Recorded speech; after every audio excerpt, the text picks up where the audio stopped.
How's the squad feeling ahead of this game? How's the squad feeling? Yeah. Well, I think they're enjoying training. We're enjoying the build up to it. We've changed of scenery of the training area where we've gone, and the sun's shining. What could be better? How do you view this game from a personal point of view? Have you ever been involved in a fixture either in your playing days or your managerial career where the stakes have been so high? Yeah, I've been involved in playoffs down the years as a player. Unfortunately beaten by a Bradford team at the old Wembley, which wasn't nice to take. So you come through, we've had playoff semi-finals, two-legged affairs, European ties over 2 legs. Been involved as a coach at Scunthorpe where we beat Millwall at Wembley to get promotion. They're great days when you win, real great days, and you know, everyone wants to feel that side of it, and you learn as well from the negative experiences of losing. So you know, we've just tried to focus on players concentrating on the jobs, being relaxed, going and enjoying the occasions as well, because you know, if you don't take it all in and enjoy it, it passes you by. And for me, that's something we've tried to get across to players. Will you use any of your own experience to tell the lads ahead of these 2 games? Yeah, there's players there that amongst the group themselves that, you know, that there's enough experience in there to go and pass on to some of those younger ones, and you know, we've got some really good players, and that's something I've tried to get across to them, that we've got players that can go and change games, win games, and players that hopefully go and show the best. And if you've given your best, then you can't ask for any more. If it's good enough, then great, you'll end up winning the game. If you've given your best and it's not quite been good enough on the day, then at least you've given it absolutely everything. And given the experience you're saying that is in your squad, there's no danger of your squad or players freezing on the big occasion? Well, you hope not. You prepare as much as you can, so you take away as much as the guesswork as possible, so people understand their roles, understand you know, what's required at certain times. But you have to give players that freedom as well to go and express themselves, and our players will be given those instructions. You know, go and bring out your best. Go and bring your best game to the table.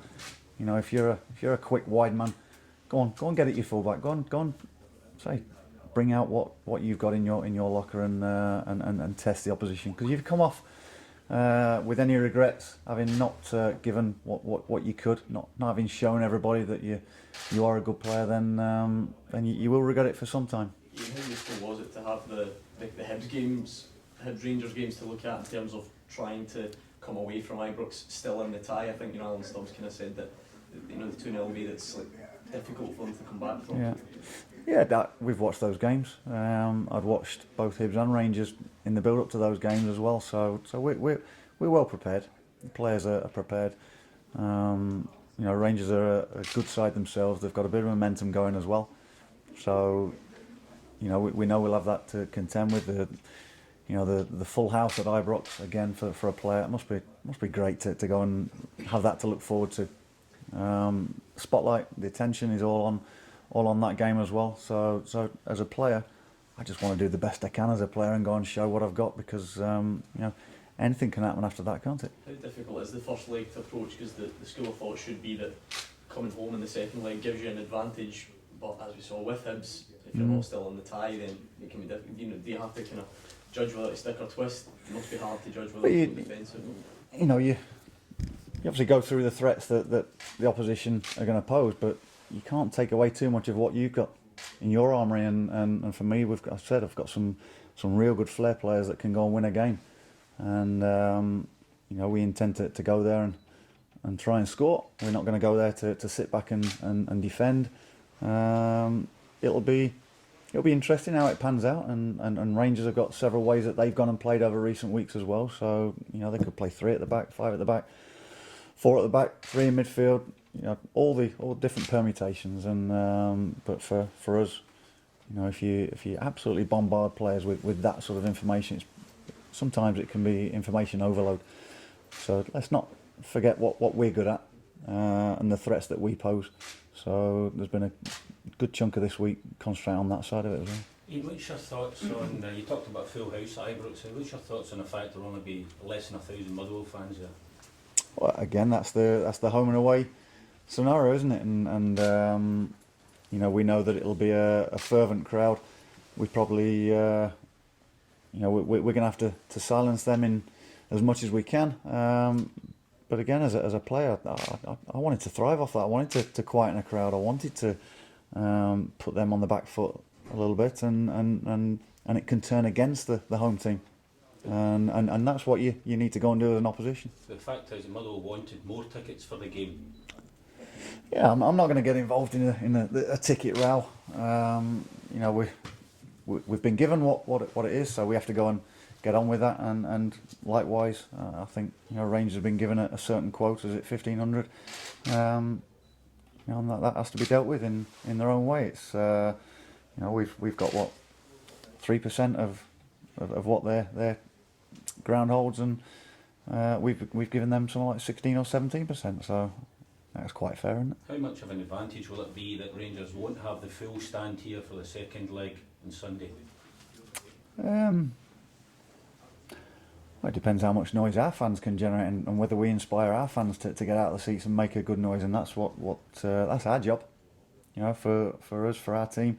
You know, we've done well at Fir Park. We've done well of late, and I think we're unbeaten in 7. And the crowd have really got behind the players when we've got on our game and took the game to the opposition. And that's what we'll be trying to do here. And you know, the crowd makes it a great atmosphere. It doesn't matter where the noise is coming from, and it just it makes it a real special time to go and play your football. I'm jealous. I'm envious. I wish I was a player at this time. How are you feeling about going to Rangers and at the Ibrox away dugout? Is that quite a kind of special moment for you as well? And you talk about experiencing Ibrox. Just to go and experience playing and managing and coaching at big grounds. Everyone wants to be involved in those games. This is a big game. We'd rather have not been in the playoffs, but now it's here. We have to go and relish it and enjoy it for what it is. Because when you win in these situations, it's a great feeling. And you know, I want us to experience that winning feeling. You talk about silencing the Ibrox crowd. Is that something that, you know, can almost be part of your team talk, if you like, because you will be aware that Rangers fans can get quite tetchy when things are not going their team's way? They can do, yeah, and it's of course it's one of those things that you speak about and you try and plan for, and you know, there's and the idea not to be intimidated by it, but really inspired by it. You know, again, you're not expected to go there and do well. I think people have written us off from the off on this one, and that feeling of upsetting the odds, that appeals to me. Do you think that Rangers are the favourites for this leg? I think the bigger budget, the bigger club. Say financially, I think the new owner coming in there as well has given them a little bit of stability.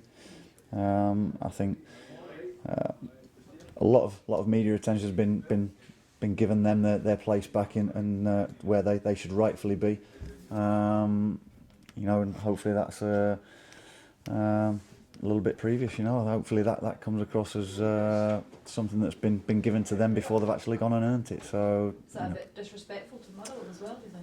No, there's 2 teams in this in this playoff, and you know, whichever team comes out on top will have earned the right to be in the top division, and I'm sure that's what Stuart will be saying within the squad. You know, he's been in the game long enough there, and I don't think they'll be getting above the station as a group of players thinking that they're already there.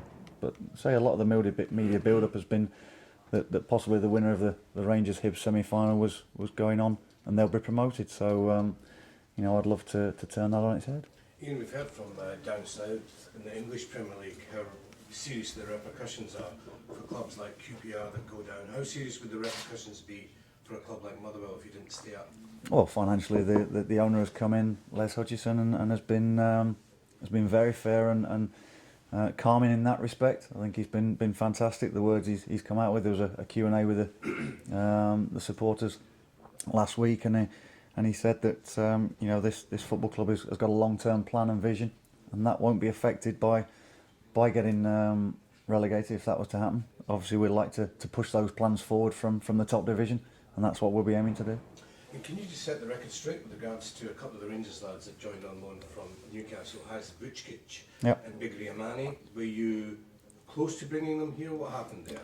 We spoke about them when I first came in, and they were two players that were mentioned. Had good conversations with the agent, and I think Rangers were aware of that at that time. But there must have been certain conversations had already about them coming, possibility of coming to Scotland to a different club, and that's how it's panned out. Again, Were you ever strange close to things. getting them there, or did you think it was... Are you ever close until you see them sign on the dotted line? So I haven't got a clue really how close we actually were. And do you see Vučkić as the greatest threat in that Rangers team? He's a good player amongst many good players. They've got threats all over. He's one that we've got to be aware of. He's come in and he's scored good goals at times, and he'll be one of the threats for sure. Yeah. Ian, you were talking about there how people have written your team off. From what you've seen of Rangers so far, where do you think they would be in the top flight just now? What standard are Rangers playing? That's a hypothetical question, because if they were in the top division, would they have gone and added to it already? They're a good team. They've got a bit of momentum from the games, the playoff games, how they finished the end of the season. The 4 playoff games they've played already. Got a good manager, Stuart McCall, who knows us very, very well as well. And it's a great challenge to come up against him. And Josh Law, what's it been like for him? That's a strange one, isn't it? I don't know what's been happening in that household. Hopefully Josh has been doing his own cooking, and hopefully he's got himself away from it. Yeah, I don't know. Would they be playing a bit of Xbox as well on the way between them? I haven't got a clue. I think Josh has come in, say, each morning with a spring in his step. He's looking forward to it. Lord knows what's going on in with their mum and dad as well. It must be hell for them. I think they're staying down south by all accounts. So strange dynamics on it, but it's a great twist going into this game, isn't it? And for right or wrong, Ian, Scott McDonald, in many supporters' eyes, is always going to be remembered for that goal against Rangers. Is he keen to get rid of that tag and score a goal that puts Rangers down? Well, Scott McDonald wants to do well in every game he plays, and he was. I think Rangers fans loved him on that occasion. Hopefully they'll be loathing him come Sunday. Has Stuart McCall been in touch at all? I mean, obviously he's got a lot of connections with the club, but it's quite a kind of tricky situation for him, I guess, isn't it? Has he been in touch? I've spoke to him a few times. I rang him before taking the job, and had good conversation with him. I've spoke to him a few times since, bumped into him at games. Last week we were at the Scottish Youth Final as well, and I've always got on okay with Stuart. I respect him for what he's done at this football club. He'll be forever remembered by the fans, and hopefully Sunday he'll get a good reception before battle commences, and then I'm sure we'll have a drink after the game, and one side of it's going to be disappointed, one side of it's going to be elated. So I know which one I prefer to be. How do you look on that? Is it a disadvantage that Stuart knows the club inside out so well? A disadvantage to me, Yes. or it could be a disadvantage to him. He's made a lot of friends here, and he'll have to deal with that in his own private way. I'm sure he will, but no, I don't think there's any advantage or disadvantage to it. No, we'll both set our teams up the way we want to, and once the whistle blows, it's within the hands of the players, isn't it? Because in reality, probably half the team, or half the normal starting 11 probably weren't here when Stuart was here anyway, so does that factor perhaps get diluted slightly? Yeah, there's a few players that have come in, since, before, after Stuart's left, so, and they're good players, they're players that I think Stuart will know are a threat as well, and I'm sure he'll formulate a plan to try and block that. By the same token, I suppose the players here will know what Stuart McCall's kind of managerial tactics and style are. Does that help you as well? Yeah, but he's at a different club now, managing different players. So again, any coach and manager has to deal with the situation that he's dealt with, and so I don't believe there's any relevance in that at all.